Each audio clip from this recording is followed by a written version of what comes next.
Jeshi la Polisi mkoa wa Kaskazini Pemba linafuatilia taarifa zinazodai watu 4 wakiwa na gari aina ya Toyota IST rangi ya bluu ambayo namba zake za usajili hazikujulikana,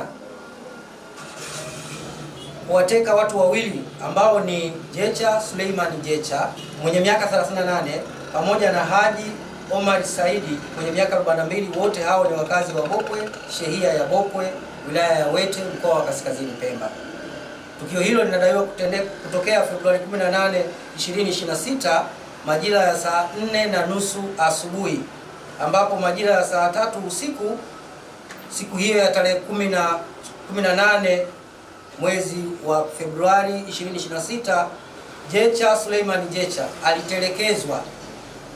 karibu na hospitali ya Abdalla Mzee Mkoani, wilaya ya Mkoani, mkoa wa Kusini Pemba, na alifika kituo cha polisi Wete tarehe 19 mwezi wa 2 2026 majira ya saa 7 mchana kuripoti tukio hilo. Jeshi la Polisi mkoa wa Kaskazini Pemba linaendelea kufuatilia undani wa taarifa hizi. Aidha, Jeshi la Polisi mkoa wa Kaskazini Pemba linatoa wito kwa wananchi wenye taarifa zinazowezesha kupatikana kwa Haji Omari Saidi sambamba na wahusika wa kufanya tukio hilo waziwasilishe kwa Jeshi la Polisi kwa hatua zaidi za kisheria.